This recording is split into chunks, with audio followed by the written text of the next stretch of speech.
তো বন্ধুরা, তোমরা সবাই কেমন আছো? আশা করি তোমরা সবাই ভালো আছো।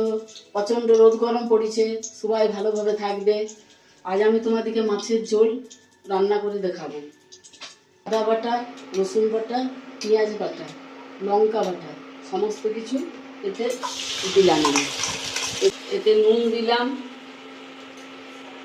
হলুদ দিলাম, ধনিয়া পাউডার, জিরে গুঁড়ো, জিরে পাউডার দিয়েছি, একটু লঙ্কার গুঁড়ো আর একটা টমেটো কেটে দিলাম। বন্ধুরা, মশলাগুলোর সঙ্গে আলুগুলো ফেলে দিলাম। আলুগুলো একটু কষা হবে। আমার আলুটা কষানো হয়ে গেছে। এবারে আমি এক ফোঁটা জল দিয়ে দেবো। একটু ঝোলটা ফুটলে আমি মাছগুলো ফেলে দেবো। আমার মাছের ঝোলটা ফুটে গেছে। এই দেখুন বন্ধুরা, আমার আলুটাও সিদ্ধ হয়ে গেছে। এই যে আলুও সিদ্ধ হয়ে গেছে আমার।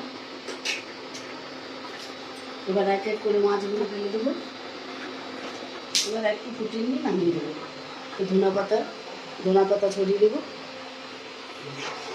বন্ধুরা, আজকে আমার এই খাবার: ভাত, পটল ভাজা, মাছের ডিমের বড়া, আলু পেঁয়াজ আর পোস্ত, মাছের ঝোল পাতলা করে, টমেটোর চাটনি, আর কালকের একটু এঁচড়ের সবজি ছিল।